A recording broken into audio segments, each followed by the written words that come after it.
பிரியமானவர்களே, இயேசுவின் நாமத்தில் உங்களை வாழ்த்துகிறோம். தேவன் பூமி அனைத்திற்கும் ராஜா.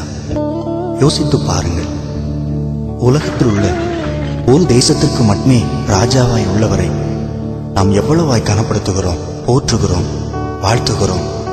அப்படியானால் பூமி அனைத்திற்கும் வானத்திற்கும் ராஜாவாயிருக்கிற தேவனாகிய இயேசு கிறிஸ்துவை நாம் எவ்வளவு அதிகமாய் போற்ற வேண்டும். எங்கள் அன்பின் ஆண்டவரே, உம்முடைய பாதத்தில் காணிக்கையாக்குகிறோம். எங்களுக்கல்ல தாவே, எங்களுக்கல்ல, உமது கிருபை நிமித்தமும் உமது சத்தியத்து நிமித்தமும் உமது நாமத்திற்கே மகிமை வர பண்ணும்.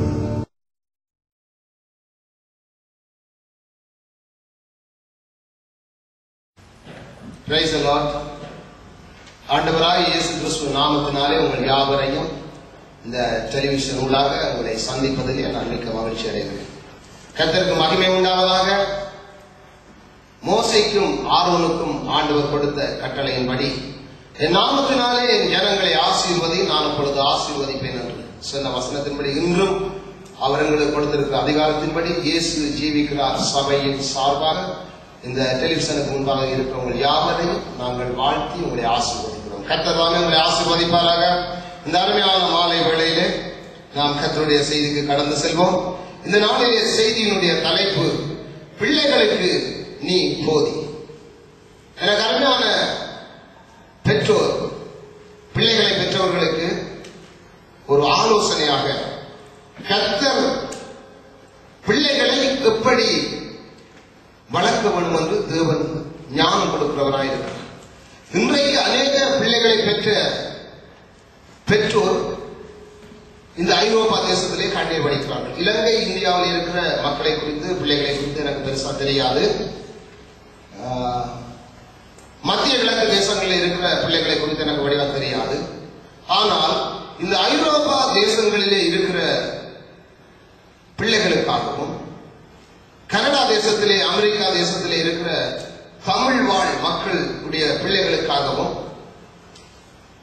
இந்த செய்தி பிரயோஜனமாக இருக்கும் என்று கர்த்தருடைய ஆவியானவர் என்னுடைய இருதயத்திலே இந்த பாரத்தை போட்டபடியினால் என் ஜனங்கள் பிள்ளைகளை எப்படி வளர்க்க வேண்டும் என்று தேவனிடத்திலே கற்றுக்கொள்ள வேண்டும் என்று தேவன் விரும்புகிறார். அதனால் இந்த நாளிலே இந்த செய்தியினுடைய தலைப்பு, பிள்ளைகளுக்கு நீ போதி.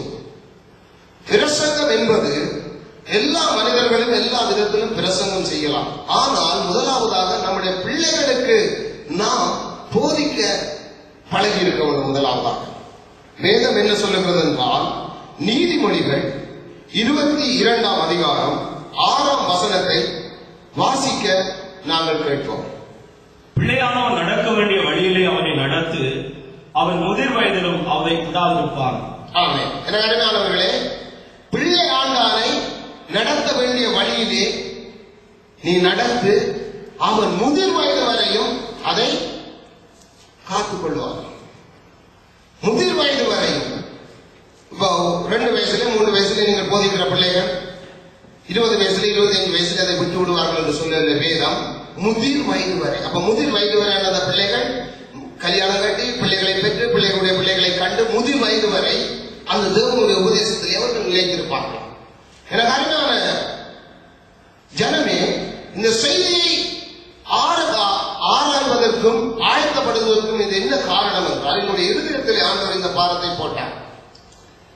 இந்த டெலிவிஷன் ஊடாக எங்களுடைய செய்தியை கேட்கிற மக்கள், ஒரு செய்திக்கு ஒரு செய்தி தொடர்பு இருக்கு. நீங்கள் தொடர்ந்து இதை ஒழுங்காக கேட்டால் நீங்கள் நல்ல வாழ்க்கை வாழ தேவன் உங்களுக்கு கற்றுத் தருவார்.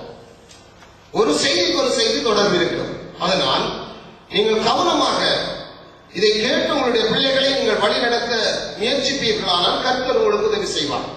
இந்த ஒரு பிரசங்கத்தை நீங்கள் கேட்பதனால உங்களுடைய பிள்ளைகள் சீர்பட்டு சீரடைந்து நல்ல ஒரு வழியிலே வருவார்கள் என்று நான் உங்களுக்கு சொல்ல வரவில்லை. கர்த்தருடைய வசனத்தை நான் உங்களுக்கு காண்பிப்பேன். இன்றைக்கு அநேகர் தங்களுடைய அறிவினாலே, தங்களுடைய ஞானத்தினாலே பிள்ளைகளை வளர்க்கிறார்கள். அப்படி உங்களுடைய அறிவினாலே, உங்களுடைய ஞானத்தினாலே நீங்கள் வளர்த்து கொண்டு வந்தால் அட்லீஸ்ட் ஒரு 18 வயசு வரை உங்களுடைய கொண்டு வச்சிருப்பீங்க. 18 வயசு பிற்பாடு அந்த பிள்ளை தன்னுடைய காரியத்திலே, தன்னுடைய வழியிலே போகும். அப்பொழுது பெற்றோர் என்ன செய்வார்கள்? கண்ணீர் வடிப்பார்கள். இந்த டெலிவிஷனை பார்த்துக் கொண்டிருக்கிற அநேக பெற்றோர் ஒருவேளை இப்பொழுதும் பிள்ளைகளை குறித்து என்ற உடனே நீங்கள் அநேகர் ஊக்கமாக உங்களுடைய பிள்ளைகளை குறித்து நீங்கள் என்ன சொல்ல போகிறார் என்று கேட்டுக்கொண்டிருப்பீர்கள். இது ஒரு தீர்க்க தரிசனமாக டெலிவிஷன் ஊடாக நான் பேசுகிறேன் என்று நீங்கள் கருத வேண்டாம். வீடு வீடாக ஏறி ஆண்டவருடைய அன்பை சொல்லுகிற இடங்களிலே, இல்லாம போனால் டெலிபோன் ஊடாக, இந்த டெலிபோன் எங்களுடைய அந்த தொலைக்காட்சியிலே போகிற டெலிபோன் ஊடாக அநேக பெற்றோர் எடுத்து கண்ணீர் வடிப்பார். தங்களுடைய பிள்ளைகளை வழிநடத்த முடியாமல் நாங்கள் கலங்குகிறோம், என்ன காரணம் என்று ஆலோசனை கேட்பார்கள். இதன் நிமித்தமாக நாம் தேவனிடத்திலிருந்து யோசித்து இப்படி எத்தனையோ ஆயிரக்கணக்கான பெற்றோர் கண்ணீர் வடிக்கிறார்கள். அதை நான் அறிந்து உங்களிடத்திலே பேசுகிறேன்.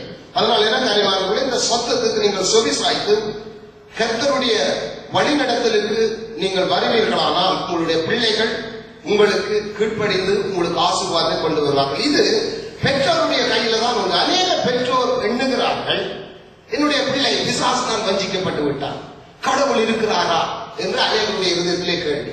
சும்மா பிசாசு அது இது என்று நீங்கள் இழுக்காதீர்கள். உங்களுக்கு உங்களுடைய கவலை குறைவினால் நீங்கள் சரியாக பிள்ளைகளுக்கு ஆலோசனையை கொடுத்து சரியாக நீங்கள் ஜெபித்து வேத வசனத்தை எடுத்து வசனம் இப்படித்தான் சொல்லுகிறது நீங்கள் போதிக்காதபடினாலே பிள்ளைகள் ஒரு குறிப்பிட்ட வயசு மட்டும் உங்களோடு இருந்து விட்டு அவர்கள் வாளை காட்டுகிறார், முதுகை காட்டுகிறார். உங்களுக்கு காரணம், இன்று அநேக பெற்றோர் இந்த சுவிஸ் தேசத்துல மாத்திரமல்ல அநேக ஐரோப்பா தேசத்திலே நான் சென்று அநேக குடும்பங்களை காத்திருக்க அவர்கள் கும்பலை மன்னரால் தங்களுடைய பிள்ளைகளை குறித்து அப்ப அதை ஆராய்ந்து பார்க்கிற பொழுது அவர்களிடத்துல என்ன குறை? இந்த பிள்ளைகள் பெற்றோருக்கு கீழ்ப்படியாமல் தங்களுடைய மனம் போன போக்கிலே இந்த உலக இச்சைகளினால் இழுபட்டு போகிறதன் காரணம் என்னென்று ஆராய்ந்து பார்க்கிற பொழுது முதலாவதாக பெற்றோர் பிள்ளைகளுக்கு போதிப்பதில்லை. பெற்றோர் பிள்ளைகளுக்கு போதிப்பதில்லை. பாருங்க, மீண்டும் ஒரு விசை நீதிமொழிகள் 22:6 வாசிக்க ஒரு விசை கேட்போம். பிள்ளையானவன் நடக்க வேண்டிய வழியிலே அவனை நடத்து. பிள்ளையானவனை நடத்த வேண்டிய வழியிலே அவனை நடத்து. நடத்துறீங்களோ நீங்கள் உங்களை ஆராயும். அப்பொழுது அவன் முதிர் வயதிலும் அதை விடாதிருப்பான். முதிர் வயதிலும் அதை விடாதிருப்பான். உலக அறிவினால் சினிமா படங்களினால் சிலர் பிள்ளைகளை பார்த்து நடத்தலாம் என்று எண்ணுகிறீர்கள். வெறும் மாயம். ஒரு சகோதரர் எனக்கு சொன்னார், தான் சினிமா படம் ஒன்றை போட்டு தன்னுடைய மகளுக்கு போதித்தார். அவர் சொல்லுகின்றார், எனக்கு அந்த மகள் அந்த தகப்பனிடத்திலே கேட்டதாம், அப்பா ஏன் இந்த தகப்பனார் இப்படி அழுகிறார்கள்? அப்ப அந்த தகப்பனார் தன்னுடைய ஒரே மகனை இவ்வளவாக அன்பாக வளர்த்து கடைசியாக தகப்பனை கீழ்படியாக தன்னுடைய மன விருப்பப்படி அவன் கல்யாணம் செய்து அந்த மகள் போகிறபடியினாலே அந்த தகப்பன் இப்படி கண்ணீர் விடுகின்றார். அதனால் நீ அப்படி செய்யாத என்னுடைய மகளுக்கு போதித்தேன் என்று சொன்னார். என்ன வேடிக்கையா இருக்கிறார். அல்லேலூயா, பிரைஸ் தி லார்ட். பாருங்க, என்னத்தை கொண்டு பிள்ளைகளை வளர்க்கிறார்கள், என்னத்தை கொண்டு பிள்ளைகளை வளர்க்கிறார்கள் என்று பாருங்க. சினிமா படத்திலும் சும்மா நாடகங்களை வச்சு பிள்ளைகளை வளர்க்க முயற்சி செய்கிறார்கள். மாயை, வீண். எனக்கு அருமையானவர்களே, சத்திய வசனத்தை நீங்கள் கை கொண்டு பிள்ளைகளை நடத்துங்கள். நீங்கள் எந்த மதத்தாரா இருக்கலாம், எந்த மார்க்கத்தாக இருக்கலாம், யாரா இருந்தாலும் நீங்கள் எந்த மூலையில் இருந்தாலும் உங்களுடைய பிள்ளைகளோடு உங்களை வழிநடத்த முடியாமல் நீங்கள் தவிக்கிறீர்கள் என்பதை நான் அறிந்து உங்கள் மத்தியிலே பேசுகிறேன். பிள்ளையாண்டாரை நடத்த வேண்டிய வழியிலே நடத்து. அவன் முதிர் வயதில் அதை கைவிடாது. ஏனென்றால் இந்த சத்தியத்துக்கு ஜீவன். இந்த சத்தியத்தை உங்களுடைய பிள்ளைகளுக்கு நீங்கள் சொல்லுகிற பொழுது அது இருதயத்திலே பதியும். அந்த பிள்ளையை பரிசுத்தத்திலே நடத்தும், உத்தமத்திலே நடத்தும், உண்மையிலே நடத்தும்.